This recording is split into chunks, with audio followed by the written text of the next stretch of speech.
فإذا ركبوا في الفلك دعوا الله مخلصين له الدين فلما نجاهم إلى البر إذا هم يشركون আল্লাহ বলে একদল লোক আছে তারা যখন নৌযানে চড়ে জলযানে চড়ে সাগরের মধ্যে যখন জাহাজে চড়ে লঞ্চে চড়ে তারা যখন তুফানের সম্মুখীন হয় তখন তারা আল্লাহরে বড্ড বেশি ডাকে একান্তভাবে ডাকে বিশুদ্ধ চিত্তে ডাকে আবার তুফান থেকে তাদেরকে সেফ জোনে নিয়ে নিরাপদ জোনে নিয়ে যখন বন্দরে আমি আল্লাহ তাদেরকে বেরিয়ে দেই ওই লোকগুলো আবার আমি আল্লাহর সাথে শিরিক করে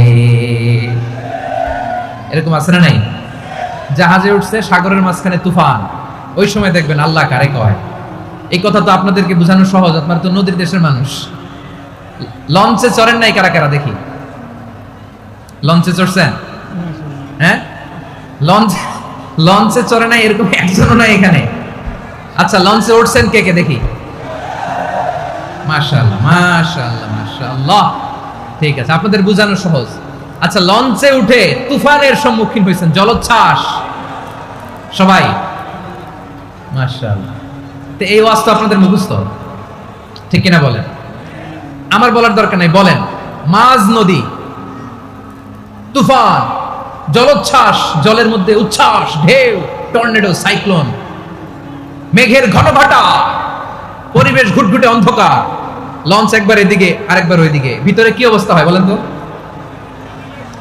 হ্যাঁ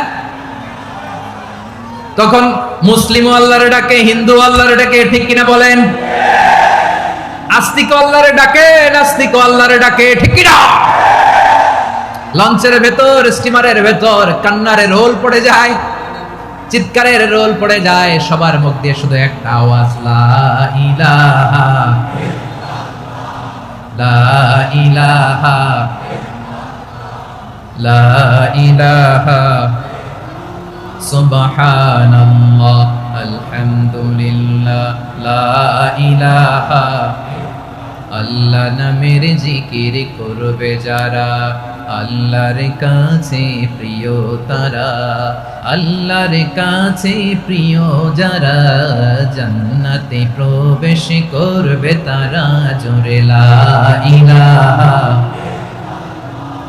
লা ইলাহা ইল্লাল্লাহ লা ইলাহা ইল্লাল্লাহ মুহাম্মাদুর রাসূলুল্লাহ সাল্লাল্লাহু আলাইহি ওয়াসাল্লাম আমার প্রিয় পটুয়াখালীবাসী তাহলে লঞ্চের ভেতরে যখন আমরা তুফানের মধ্যে পড়ি তখন সবাই মিলে আমরা একটা নামের জিকির করি নামটা কার মুসলমানেরাও ডাকে হিন্দুরাও ডাকে আস্তিকও ডাকে নাস্তিকও ডাকে সবাই ডাকে একজনকে তিনি কে আবার দেখবেন ওই আল্লাহ তুফানের পরে ঝড়ের পরে ওই লঞ্চটাকে যখন সদর ঘাটে ফিরিয়ে দেয় আবার আমরা নাফরমানি শুরু করে দেই সে কোথায় আল্লাহ বললেন ফাইদা রাকিবু ফিল ফুলকি দাআউল্লাহ মুখলিসিনা লাহুদ্দিন ফালাম্মা নাজ্জাহুম ইলাল বাররি ইযা হুম ইউশরিকুন সাগরে যখন তুফানে পড়ে আমি আল্লাহর ডাকে আবার আমি আল্লাহ যখন বাঁচিয়ে দেই আবার আমি আল্লাহর সাথে শিরিক শুরু করে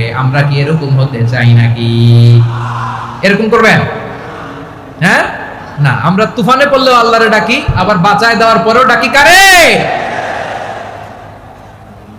আল্লাহকেই ডাকি বিমানের মধ্যে মাঝে মাঝে দেখবেন যে এয়ার টার্বুলেন্স হয় জানেন এয়ার টার্বুলেন্স জানেন তো মাঝে মাঝে বিমানটা বাউন্সিং করে বাম্পি ভেরি বাম্পি ওয়েদার শুনেন নাই 40,000 ফিট উপরে যখন থাকে তখন পাইলট মাঝে মাঝে বলে dear passengers ladies and gentleman right now we are flying 40,000 feet above the ground and we are passing very air turbulence very heavy air turbulence right now please fasten your seat belt দেখবেন মাঝে মাঝে বলে যে ভদ্র মহিলা ভদ্র মহোদয়গণ আমরা 40,000 ফিট উপর দিয়ে যাচ্ছি আর এয়ার টার্বুলেন্স ফেস করছি মেহেরবানি করে আল্লাহর রাস্তে সিট বেল্ট বাঁধুন তখন বিমানটা এরকম বাউন্সিং করে শেকিং করে আপনারা মুখোমুখি হয়েছেন ইদানিং এই এয়ার টার্বুলেন্স বেড়ে গিয়েছে গত বছর আমার ইন্টারন্যাশনাল অনেকগুলো ফ্লাইট ছিল তো আমি দেখলাম যে আগের ফ্লাইটগুলোর তুলনায় এখন এয়ার টার্বুলেন্স খুব বেশি আমি একটু রিসার্চ করে দেখলাম ক্লাইমেট চেঞ্জের কারণে জলবায়ু পরিবর্তনের কারণে আকাশের বাতাসের মুভমেন্টে পরিবর্তন হয়েছে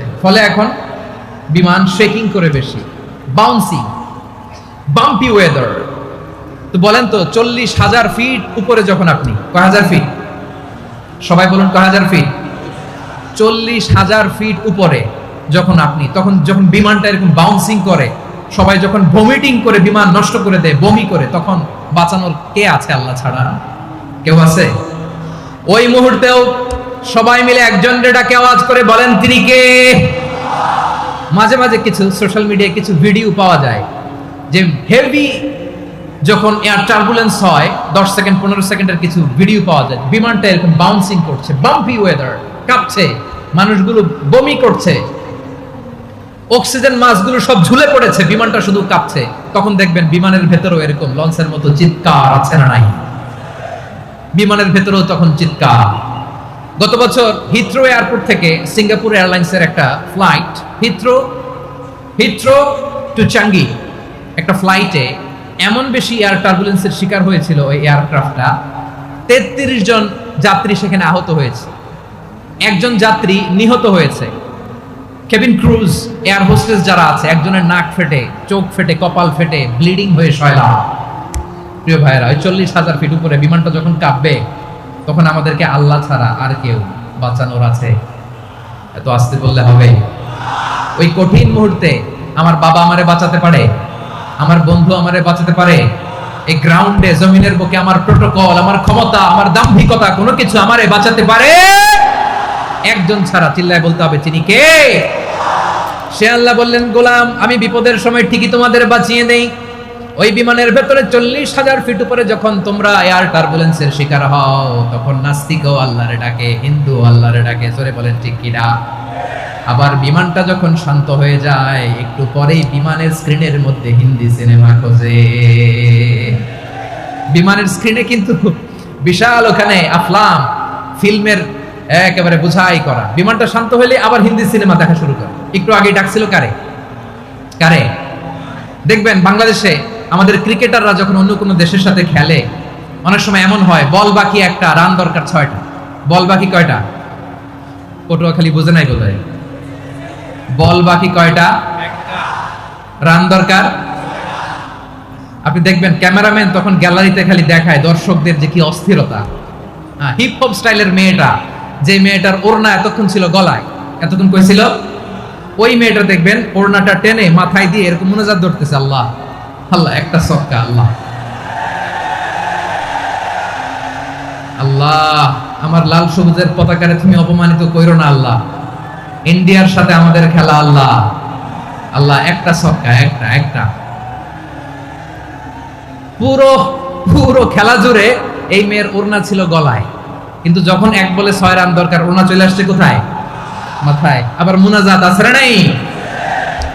ঠিকই বাংলাদেশের দামাল ছেলে এমন এক শট মারলো, বল চলে গেল স্টেডিয়ামের বাইরে, ছক্কা, জিতে গেলাম আমরা। পুরো স্টেডিয়াম জুড়ে চিৎকার, হই হুল্লোড়, মৌজ মাস্তি। যেই মেয়েটা মাথার মধ্যে ওড়না দিয়ে এতক্ষণ সুবহানাল্লাহ সুবহানাল্লাহ বলে আল্লাহর কাছে দোয়া করেছে, ওই মেয়ে এখন আবার ওড়না ফেলে দিয়ে নাচা শুরু করে দিয়েছে। তাহলে আল্লাহর ভয়, আল্লাহর প্রতি আস্থা, বিশ্বাস, ভালোবাসা, এটা কি ক্ষণিকের জন্য? মানে আমার যখন লাগবে তখন আল্লাহর ইউজ করবো নাকি? হ্যাঁ, বিপদে আপদে, সুখের সময় দুঃখের সময়, সচ্ছল অসচ্ছল অবস্থায় বিশ্বাসীরা ভরসা রাখে একজনের উপর। চিৎকার করে বলো, পটুয়াখালী তিনি কে? সে আল্লাহ বললেন, গোলাম মনে করো না জাহাজ থেকে সদরঘাটে ভিড়িয়ে দিলাম, তুমি নিরাপদ হয়ে গেছো। মনে করো না 40,000 ফিট থেকে সেফ ল্যান্ডিং এর পরে এয়ারপোর্টে নেমে গেলেই তুমি নিরাপদ হয়ে গেছো। ও মিয়া, বিপদ কি শুধু সাগরে আর আকাশে? ঘরের বিপদও, ঘরের ভেতরও বিপদ আসতে পারে কি পারে না? এজন্য সূরা মুলক আল্লাহ বললেন, আমিনতুম মান ফিস সামাই আন ইয়াখসিফা বিকুমুল আরদা ফাইযা হিয়া তামুর। তোমরা কি ভাবছো তোমরা নিরাপদ? সাগরের মধ্যে তুফান, আল্লাহ আল্লাহ ডাকলাম, সদরঘাটে যেয়ে পড়ছে, বাইসা গেছেন তো আপনি। আর পাবে আপনারা আল্লাহ? আল্লাহরে তো সাগরের মাঝখানে তো আল্লাহ আপনারা পাইছিল, আর তো পাবে না। আর পাবে আপনারে? আর আল্লাহ ধরতে পারবে আপনারে? ঘরের ভেতরও বিপদ দিয়ে আটকাতে পারে কে? 5 স্টার 7 স্টার হোটেলের ভেতরেও আমাকে বিপদের মধ্যে ফেলে দিতে পারেন কে? আল্লাহ বললেন, তোমরা কি ভেবেছো তোমরা নিরাপদ? আমি চাইলে ল্যান্ডস্লাইডস, ভূমি ধস দিয়ে 1 লক্ষ 1 মুহূর্তে নিয়ে যেতে পারি। এক সুনামি দিয়ে থাপ্পড় মেরে 3 লক্ষ সাগরের ভেতরে ঢুকায় দিতে পারি, 1 সেকেন্ডও লাগে না আমার। أم أمنتم من في السماء أن يرسل عليكم حاصبا فستعلمون كيف نذير। আল্লাহ চাইলে আকাশ থেকে পাথর বৃষ্টি নাজিল করতে পারেন কি পারেন না? এই মুহূর্তে এখানে ভূমিকম্প দিতে পারেন কি পারেন না? আচ্ছা, ভূমিকম্প যখন হয় আমাদের কারো হুঁশ থাকে? আপনি মনে করছেন আমরা সাধারণ মানুষ, আমরা দৌড় দেই, আর প্রেসিডেন্ট প্রধানমন্ত্রী ওনারা বুঝি খাটে শুয়ে থাকে? কথা বুঝে নাই বোধহয়। ভূমিকম্প, আর্থকোয়েক যদি হয়, বাঁচার জন্য আমরা কি করি? হয় খাটের তলায়, ডাইনিং টেবিলের নিচে, উপরে শক্ত কিছু আছে এটার নিচে, অথবা ঘর থুইয়া দেও দৌড়। তো প্রধানমন্ত্রী উনি কি করে? প্রেসিডেন্ট উনি কি করে? হ্যাঁ, উনি খাটের মধ্যে যে শুয়ে থাকে নাকি? উনিও দৌড়, সাধারণ মানুষও দৌড়, প্রধানমন্ত্রীও দৌড়, বাড়িওয়ালাও দৌড়, ভাড়াটিয়াও দৌড়, সবাই দৌড়। নাকি ভাড়াটিয়ারা বাড়ি থুইয়া দৌড়, বাড়িওয়ালারা আর বেরোয় না? এরকম না। তাহলে যে কোনো মুহূর্তে ভূমিকম্প দিয়ে নাস্তানাবুদ করতে পারে কে? আমার প্রিয় ভাইয়েরা, আমরা নিরাপদ নই, আমরা তার দয়ায় বেঁচে আছি। কার দয়ায়? এজন্য আল্লাহ বললেন, গোলাম যে কোনো মুহূর্তে বিপদ দিয়ে তোমাদেরকে নাস্তানাবুদ করতে পারি। বিশ্বাসী বলে যদি নিজেকে দাবি করো, সব সময় ডাকতে হবে একজন সত্তাকে। বলেন তিনি কে?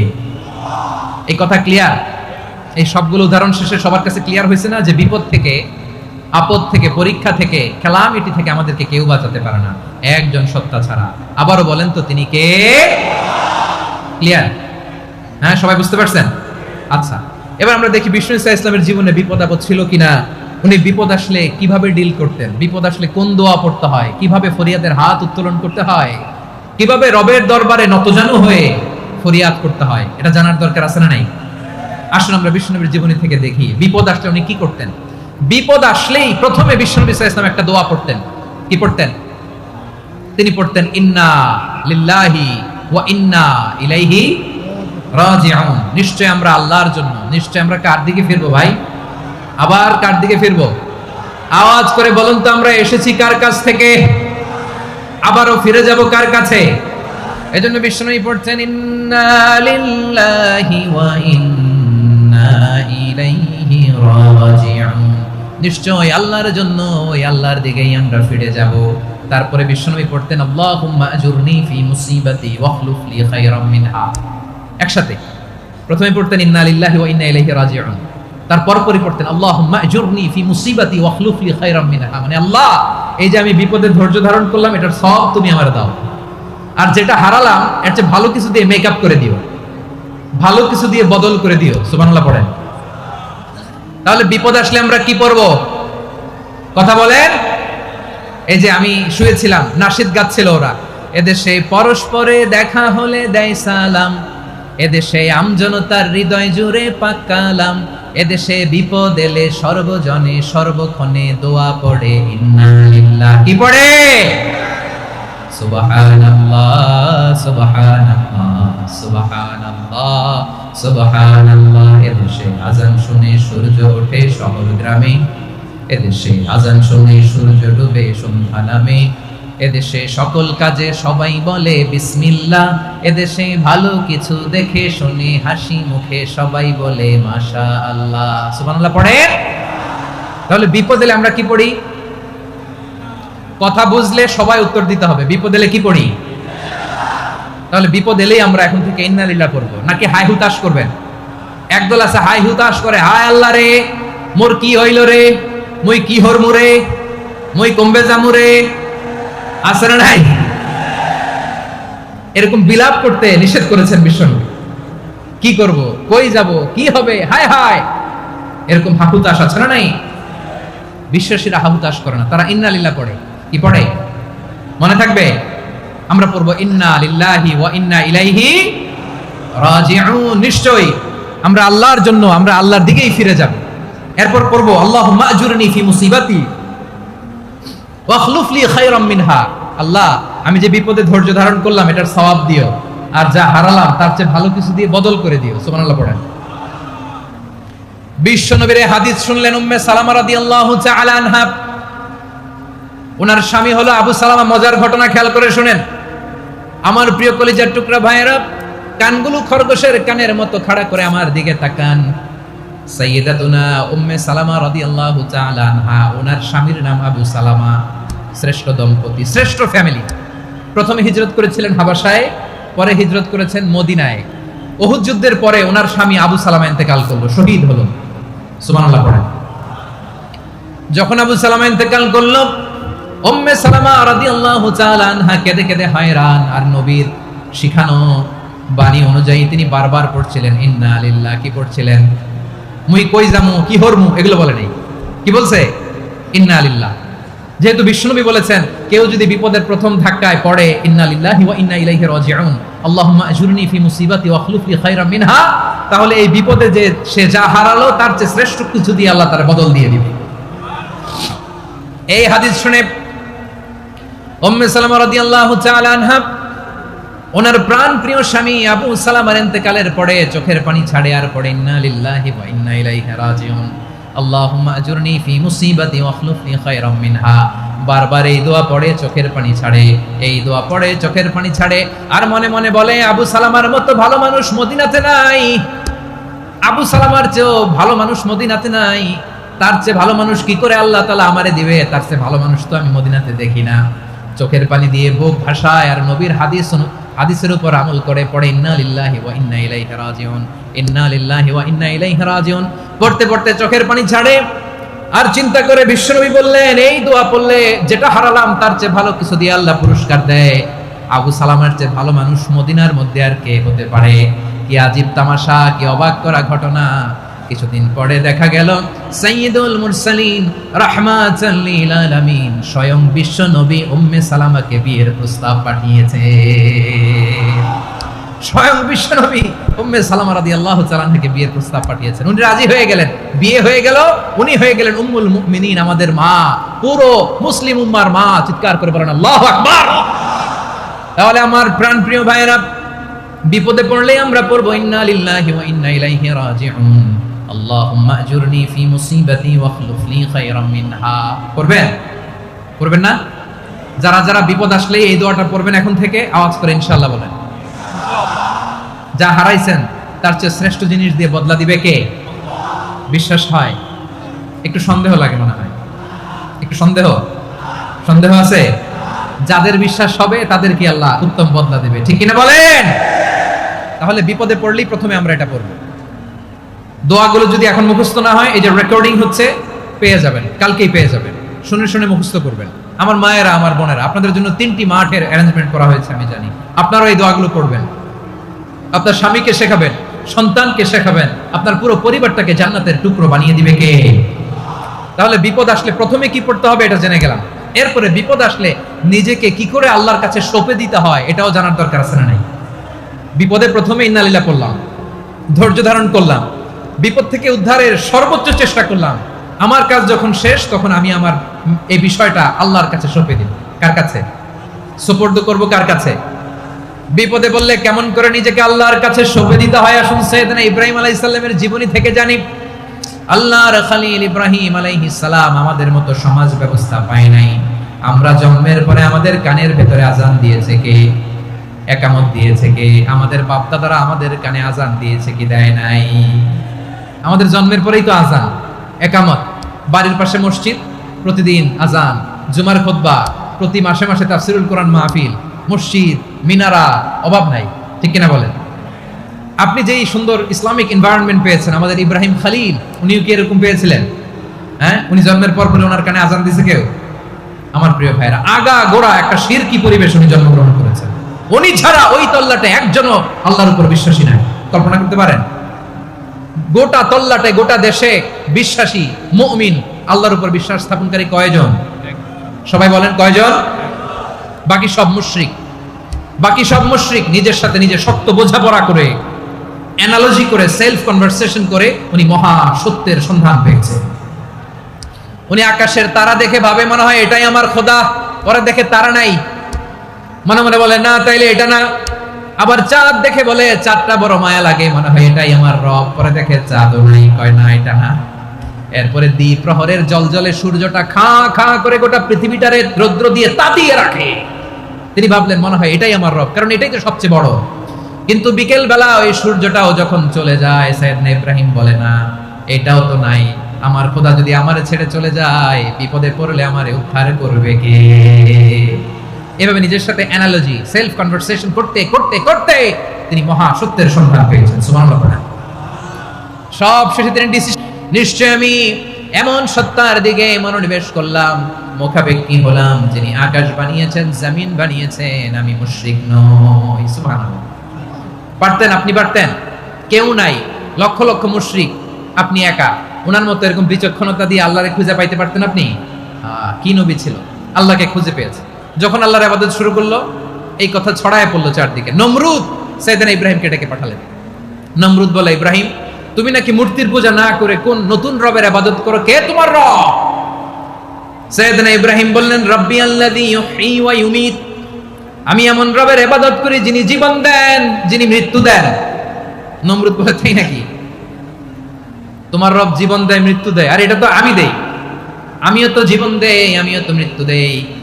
সাইয়েদনা ইব্রাহিম বললেন, কেমন করে তুমি জীবন দাও, মৃত্যু দাও, একটু দেখাও তো। নমরুদ জেলখানা থেকে দুজন কয়েদিকে ডেকে আনলো। কয়েদি এনে অর্ডার করলো, একটাকে এখনই শিরোচ্ছেদ, হেড অফ, ডেথ পেনাল্টি, মৃত্যুদণ্ড দেয়া হলো, ফিনকি দিয়ে রক্ত বেরোলো। নমরুদ বলে, দেখো, দুজনকে ধরে আনলাম, একজন কয়েদিকে দিলাম ডেথ পেনাল্টি, মৃত্যুদণ্ড, ওরে মৃত্যু দিলাম।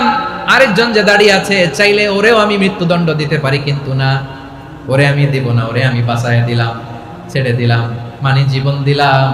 দেখো ইব্রাহিম, তোমার চোখের সামনে একজনরে মৃত্যু দিলাম, আর একজনরে জীবন দিলাম। আপাত দৃষ্টিতে তাই তো, একজনরে তো জীবন দিল, আরেকজনরে মৃত্যু দিল। সাইয়েদনা ইব্রাহিম এবার বিপাকে পড়ে গেলেন। কিন্তু এক একজন নবীকে আল্লাহ এমন উইজডম, বিচক্ষণতা দিয়ে এই জমিনে পাঠিয়েছেন। মুহূর্তের মধ্যে আল্লাহর খলিল ইব্রাহিম বললেন, فإن الله يأتي بالشمس من المشرق فأتي بها من المغرب فبهت الذي كفر। আল্লাহর খলিল ইব্রাহিম বললেন, নমরুদ, বুঝলাম তুমি জীবন দাও, মৃত্যু দাও, দেখলাম, কিন্তু আমার রব, আমার আল্লাহ প্রতিদিন সকালবেলা উষা লগ্নে ওই পূর্ব দিগন্ত থেকে সূর্যটাকে উদিত করেন, সাঁঝের বেলা, বিকেল বেলা, কুতুরি লগ্নে, সন্ধ্যা বেলা ওই দ্বিপ্রহরের জল জলে সূর্যটাকে পশ্চিম দিগন্তে ডুবিয়ে দেন। মানে সকালবেলা পূর্ব দিক থেকে উদিত করা সূর্যটাকে পশ্চিম দিকে বিকেলে তিনি ডুবিয়ে দেন। তুমি যদি পারো ওই সূর্যটাকে পশ্চিম দিক থেকে উদিত করে পূর্ব দিকে ডুবিয়ে দাও। সুবহানাল্লাহ পড়বেন না? দেখেন, ইনস্ট্যান্ট ইন্টেলেক্ট, মুহূর্তে বিচক্ষণতা, উইজডম কাকে বলে? নমরুদ পারবে? নমরুদের বাপ পারবে? ওর দাদা, ওর 14 গোষ্ঠী, গোটা বিশ্বের সব ক্ষমতাধর রাষ্ট্রনায়করা একসাথে হলে পারবে? ফাবহিতাল্লাযী কাফার পারে নাই, ব্যর্থ হয়েছে। এবার তেলে বেগুনে জ্বলে উঠেছে, রেগে মেগে আগুন বলে, ফালকুহু ফিল জাহিম। ওর সাথে তর্ক নাই, না পেরে এবার এটারে আগুনে ফেলা। বিশাল বিশাল গাছ কেটে লাকড়ি এনে আগুনের কুণ্ডলি বানানো হলো, দাও দাও দাও দাও করে আগুন জ্বলে। আল্লাহর খলিল ইব্রাহিমকে আগুনে নিক্ষেপ করা হবে। আল্লাহর খলিল সাইয়েদনা ইব্রাহিমের হাতের মধ্যে রশি দিয়ে টাইট করে বাঁধা হলো, পায়ের মধ্যেও টাইট করে রশি দিয়ে বাঁধা হলো। আল্লাহর খলিল ইব্রাহিমকে আগুনের কুণ্ডলির মধ্যে ফেলা হবে। ও মিয়া, আপনি যে বিপদের কারণে ভয় পান, হতাশ হন, এটা কোনো বিপদ ওনার বিপদের সামনে? পটুয়াখালী আওয়াজ করে বলুন, সাইয়েদনা খলিল ইব্রাহিমের সামনে, বিপদের সামনে আমাদের বিপদগুলো কোনো বিপদ? এটা কোনো বিপদই না, এটা কোনো বিপদই না। হাত পা বেঁধে টাইট করে নিক্ষেপ করা হবে, সিম্পলি ফেলা যাবে না, কারণ দাও দাও করে দ্য ব্লেজিং ফায়ার, এমন আগুনের কুণ্ডলি, কাছে যাওয়া যায় না, আগুনের উত্তাপে নিক্ষেপ করা হবে। হাতে রশি বেঁধে, পায়ে রশি বেঁধে আল্লাহর খলিল ইব্রাহিম আলাইহিস সালামকে আগুনের মধ্যে নিক্ষেপ করা হবে। আহা, এটার বলে অগ্নি পরীক্ষা। উনি অগ্নি পরীক্ষার সম্মুখীন হয়েছিলেন। এজন্য কঠিন পরীক্ষাকে আমরা অগ্নি পরীক্ষার সাথে তুলনা করি, ঠিক কিনা? সাইয়েদনা জিবরাইল এসে বললেন, ও আল্লাহর খলিল, ওরা তো আপনার হাতও বেঁধে ফেললো, পাও বেঁধে ফেললো, নড়াচড়ার সুযোগ নাই, বলেন আমি জিবরিল ফেরেশতা আপনার জন্য কি করতে পারি? আল্লাহর খলিল ইব্রাহিম বলেন, ও জিবরাইল, তোমার কাছে আমার কোনো চাওয়া পাওয়া নাই। সুবহানাল্লাহ বলেন। তোমার কাছে বলার কিছু নাই, তোমার সাহায্যের আমার দরকার নাই। সাইয়েদনা ইব্রাহিম আলাইহিস সালামকে হাতে পায়ে রশি বেঁধে, হাত পা বাঁধা অবস্থায় জ্বলন্ত অগ্নিকুণ্ডে যখন নমরুদের দলবল নিক্ষেপ করবে, আল্লাহর খালিল কিভাবে নিজেকে আল্লাহর কাছে সঁপে দিয়েছেন পটুয়াখালীর ভাইরা খেয়াল করে শুনুন। হাত পা বেঁধে আল্লাহর খালিলকে যখন নিক্ষেপ করা হবে, তিনি মুখ ফুটে বলে ফেললেন, হাসবুনাল্লাহু ওয়া নি'মাল ওয়াকিল। হাসবুনাল্লাহু ওয়া নি'মাল ওয়াকিল, আমার জন্য আল্লাহই যথেষ্ট, আমার জন্য আল্লাহই যথেষ্ট। তিনি আমার সবচেয়ে বড় গার্ডিয়ান, তিনি আমার সবচেয়ে বড় অভিভাবক। জিব্রাইলের সাহায্যে রফারকে ফিরিয়ে দিলেন। দুনিয়ার বুকে কারো কাছে কিছু বলেন নাই, মুখ ফুটে বলেছেন হাসবুনাল্লাহ। ও আমার পটুয়াখালীর প্রাণের ভাইয়েরা খেয়াল রাখবেন, কোন বান্দা তার হাতে থাকা সব চেষ্টাটুকুন করার পরে মুখ ফসকে মুখ দিয়ে যখন বলে ফেলে হাসবুনাল্লাহ, বান্দা যখন হাসবুনাল্লাহ বলে ফেলে, ওই ব্যাপারটা ডিল করার দায়িত্ব স্বয়ং আল্লাহ আরশের উপর থেকে নিয়ে নেয়। আপনি যখন বলে ফেলবেন হাসবুনাল্লাহ, এটা ডিলিং করবে কে তখন? চিল্লায় বলেন না, তিনি কে? বান্দা তার সাধ্যের সবটুকু চেষ্টার পরে নতজানু হয়ে যখন বলবে হাসবুনাল্লাহ, আল্লাহ তুমি আমার জন্য যথেষ্ট, নি'মাল ওয়াকিল, তুমি আমার শ্রেষ্ঠ অভিভাবক, তখন তার কি দরকার না দরকার এটা ডিল করে স্বয়ং আল্লাহ। নিক্ষেপ করা হলো সাইয়েদনা ইব্রাহিমকে অগ্নিকুণ্ডলিতে। হাজার হাজার মানুষের দৃশ্য দেখার জন্য জড়ো হয়েছে এরকম বিশাল ময়দানে। কিন্তু কি অবাক করার ঘটনা, সবাই ভয় পাচ্ছিল, না জানি কি হয়ে যায়। আল্লাহর খালিলকে যখন আগুনের কুণ্ডলিতে নিক্ষেপ করা হয়, আল্লাহর খালিল ইব্রাহিম আগুনের কুণ্ডলীর মধ্যে বসে বসে মানুষগুলোর দিকে তাকিয়ে হাসতে শুরু করে দেয়। কারণ আকাশ থেকে রব্বুল আলামিন স্পেশাল ভার্ডিক্ট নাজিল করেছেন, স্পেশাল হুকুম জারি করেছেন, কুলনা ইয়া নারু কুনি বারদান ওয়া সালামান আলা ইব্রাহিম। ও আগুন খবরদার, সৃষ্টির শুরু থেকে তোকে একটা ধর্ম আমি বাতলে দিয়েছিলাম, তোর ধর্ম, আগুনের ধর্ম হলো যা পাবে জ্বালিয়ে সারখার করবে।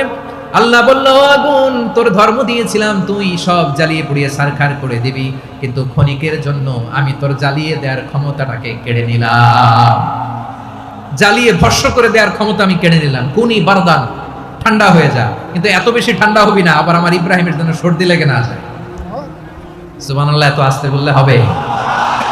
কুনি বারদান, বারদ মানে বরফ, ঠান্ডা, ঠান্ডা হ, কিন্তু এত ঠান্ডা হবি না যাতে আমার ইব্রাহিমের কষ্ট হয়। আগুন বলে, আল্লাহ একবার বললাম ঠান্ডা হ, আবার বলো এত ঠান্ডা হবি না যাতে খালিলের সর্দি না লাগে। কেমন ঠান্ডা হব, কেমন এনভায়রনমেন্ট তৈরি করে দেব বলো? আল্লাহ বললেন, সালামান আলা ইব্রাহিম, আমার খালিল, আমার কলিজা, আমার ইব্রাহিমের জন্য তুই জান্নাতের গুল বাগিচা হয়ে যা। ও ভাই, নবী মুসার মতো ঈমান হলে রাস্তা হবে সাগর জলে, নবী ইউসুফের মতন ঈমান হলে একে একে দরজা খোলে, নবী ইব্রাহিমের মতন ঈমান যদি আজও থাকে বিদ্যমান, অগ্নিকুণ্ডে দেখতে পাবে খুবসুরতে ফুল ভাগা। কুলনা ইয়া নারু কুনি বারদান ওয়া সালামান আলা ইব্রাহিম। বান্দা যখন মুখ দিয়ে বলে হাসবুনাল্লাহ, আমার আল্লাহ আমার জন্য যথেষ্ট, এই বলে যখন নিজেকে সঁপে দেয়, তার কি লাগবে ওই দায়িত্ব স্বয়ং নিয়ে নেয় কে? সবাই বলেন, স্বয়ং নিয়ে নেয় কে? তাহলে আমার প্রিয় ভাইরা, বিপদের শুরুতেই আমরা বলবো ইন্না লিল্লাহ। শুরুতে কি বলবো? এরপরে যেই বাক্যটা পড়ে নিজের পরিস্থিতিকে আল্লাহর দরবারে সঁপে দিব, সেটা হচ্ছে হাসবুনাল্লাহ। সেটা কি? বিষ্ণু বলেন, লা ইয়াজালু লিসানুকা রাতাবান মিন যিকরিল্লাহ, সব সময় আল্লাহর স্মরণ দিয়ে, জিকির দিয়ে জিহ্বাটারে সিক্ত রাখো। আর শয়তানু জাসিমুন আলা কলবি ইবনে আদম, শয়তান বনি আদমের কলবে খামচি মেরে বসে থাকে। ফাইদা যাকারাল্লাহ খালাসা, মানুষ যখন আল্লাহর স্মরণ করে জিকির করে, শয়তান দৌড়ে পালায়। ওয়া ইদা গাফালা ওয়াসওয়াসা, যখনই বনি আদম গাফেল হয় তখনই শয়তান তার হৃদয়ে ওয়াসওয়াসা দেয়।